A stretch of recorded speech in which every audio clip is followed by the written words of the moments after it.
Malappuram government കോളേജിൽ MSF ആക്രമണം. 5 SFI പ്രവർത്തകർക്ക് പരിക്കേറ്റു. KT സ്വാലിഹ് ചേരുകയാണ്. സ്വാലിഹ്, എന്താണ് ആക്രമണത്തിലേക്ക് നയിച്ചത്? വിവരങ്ങൾ എങ്ങനെ? മലപ്പുറം ഗവൺമെന്റ് കോളേജിലാണ് പ്രത്യേകിച്ച് യാതൊരു കാരണവുമില്ലാതെ SFI പ്രവർത്തകർക്ക് നേരെ ആക്രമണം ഉണ്ടായത്. ഇന്ന് വൈകിട്ടോടെയാണ് SFI പ്രവർത്തകരെ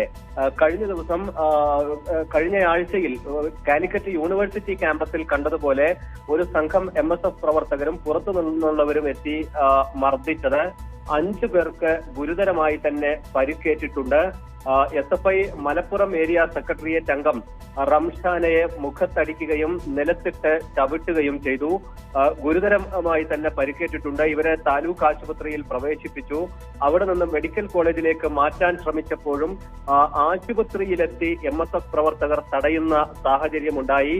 unit president Rahul, unit committee അംഗം വിശാൽ എന്നിവരും മഞ്ചേരി മെഡിക്കൽ കോളേജ് ആശുപത്രിയിലാണ് ഇപ്പോഴുള്ളത്. പ്രത്യേകിച്ച് എന്തെങ്കിലും തരത്തിലുള്ള പ്രശ്നങ്ങൾ ഇല്ലാതെയാണ് ഇത്തരത്തിൽ ഒരു ആക്രമണം ഉണ്ടായത് എന്നാണ് SFI പറയുന്നത്. ഇതര വിദ്യാർത്ഥി ശബ്ദങ്ങളെ ഇല്ലാതാക്കാനുള്ള ശ്രമം MSF നടത്തുകയാണ്. നാളെ ജില്ലയിൽ പഠിപ്പ് മുടക്ക് സമരത്തിന് SFI ആഹ്വാനം ചെയ്തിട്ടുണ്ട്. അശ്വിത. ശരി, KT സ്വാലിഹ് വിവരങ്ങൾ നൽകിയത് മലപ്പുറത്തു നിന്നും.